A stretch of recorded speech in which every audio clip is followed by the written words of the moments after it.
Le kiosque avec la bande effectivement au grand complet. Jeanne Daudet pour la presse régionale, Samuel Etienne pour la presse internationale, Emmanuel Deteille pour la une de l'Écho et Guillaume Janton qui regarde la télé pour nous et pour vous surtout. Mesdames, messieurs, bonjour. Bonjour Maxime.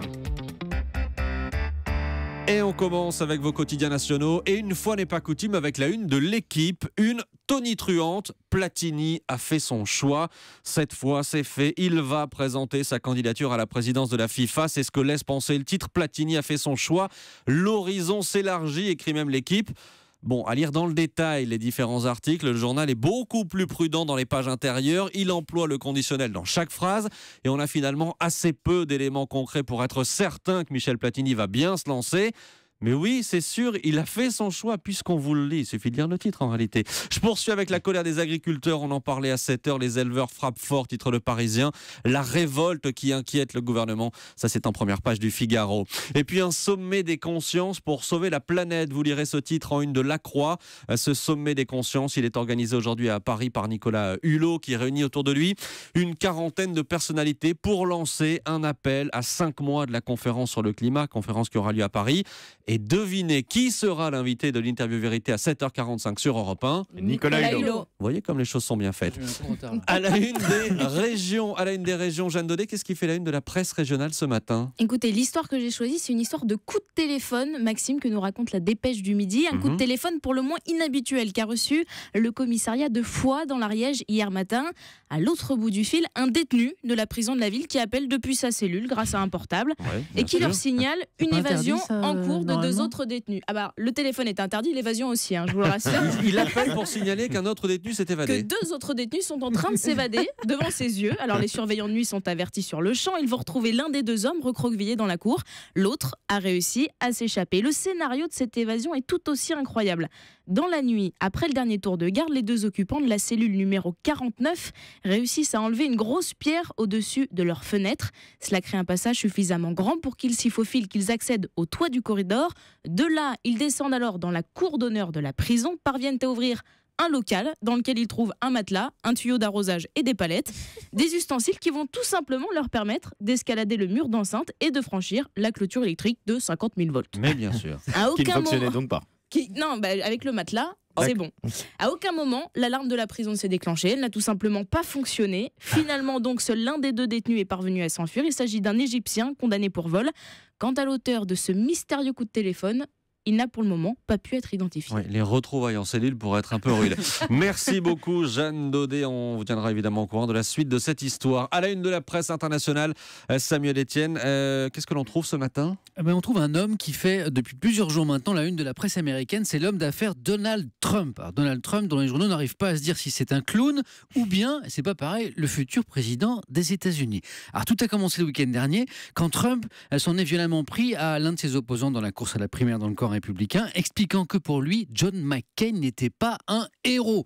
Horreur, car justement, pour les Américains, John McCain, emprisonné et torturé pendant 5 ans pendant la guerre du Vietnam, c'est le héros. C'est un statut avec lequel on rigole pas aux États-Unis.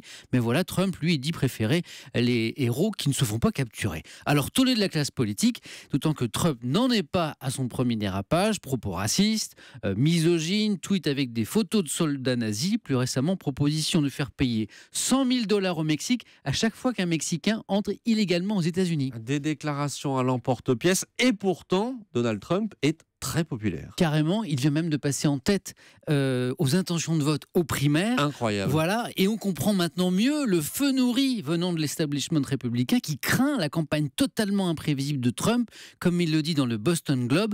I will say what I want to say. Est-ce que je vous laisse traduire, ami du kiosque bilingue? Je dirais ce que j'ai envie de dire. Bravo Maxime, les autres moyens. Je vous le disais, les journaux américains n'arrivent pas à déterminer si Trump va s'écrouler dans les sondages au fil de ses déclarations ou si au contraire son côté anti-establishment va continuer à séduire les Américains, dont la cote d'amour pour leurs responsables politiques est aussi forte que chez nous, c'est pas peu dire. Et pour finir, quelques citations de Trump pour éclairer un petit peu le personnage. Je serai le plus grand président de l'emploi que Dieu ait créé.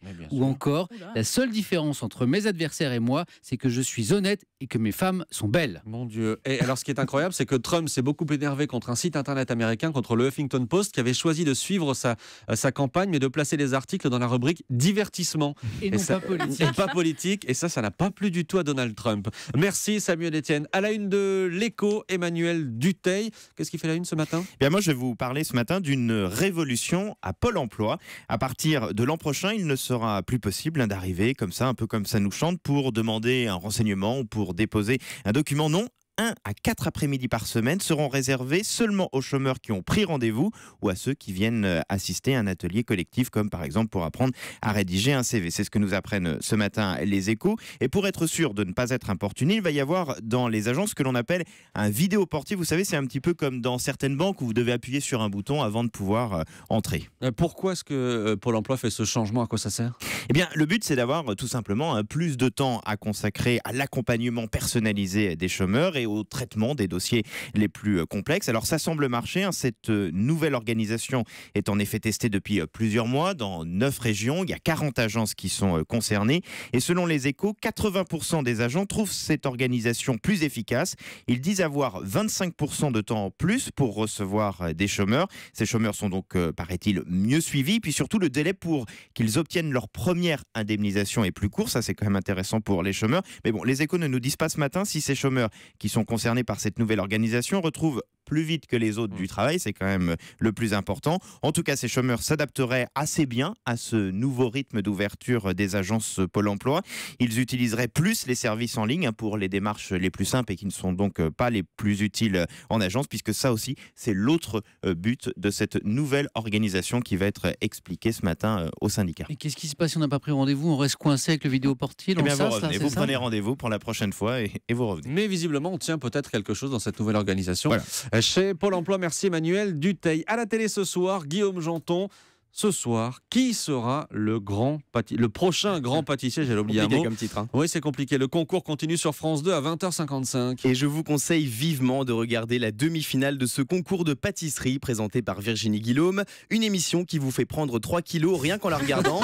Le principe, 5 jeunes pâtissiers s'affrontent dans une série d'épreuves pour réaliser le meilleur dessert sous les yeux d'un jury composé de 4 grands noms du métier, dont le célèbre Christophe Michalak. Le tout dans une ambiance bon enfant. Commencez pas à me faire de la daube, hein.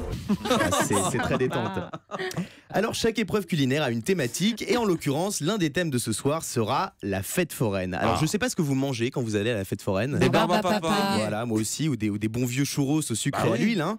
Eh bien, apparemment, on ne va pas dans les mêmes fêtes foraines que celles du grand pâtissier parce qu'ils y mangent ça à la fête foraine. Une tartelette au crémeux chocolat et croustillant praliné cacahuète. Une gaufre gourmande nappée d'un caramel aux agrumes et d'une ganache vanille fleur d'oranger et poivre de Tipos. Une verrine au café surmontée d'un crémeux chocolat au lait, d'un crumble et d'une boule de barbe à papa. Ah, il y a quand même la boule. Il y a la boule de Il y a la barbe à petite papa. boule. Alors le seul petit inconvénient avec la tartelette au crémeux chocolat croustillant praliné cacahuète, c'est que quand vous la commandez à la fête foraine, le temps qu'on vous la prépare et qu'on vous la serve, eh bien tous les manèges ont déjà fermé. C'est ça. Alors qui sera le prochain grand pâtissier est une émission chic avec une réalisation très esthétique, des desserts raffinés, un habillage particulièrement soigné, des musiques d'ambiance sélectionnées avec goût et cerise sur le gâteau, des candidats avec un langage incroyablement châtié. Allez. Putain. Ah putain. Mais ouais, je suis en train de faire de la merde, putain. Ah putain de sa mère. Tous ces gros mots, c'est pas possible à 7h23. Et sur France 2 pourtant hein, ce soir. Oui, et sur Europe 1 ce matin. C'est ça.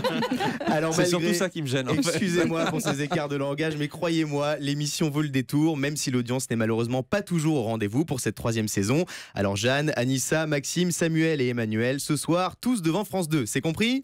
Oui, chef. Ah oui, ça rigole pas, Guillaume Janton. Hein. Oui, C'est ça. chef. Oui, chef. Merci beaucoup, Guillaume, et merci à vous 4. C'était le kiosque sur Europe 1.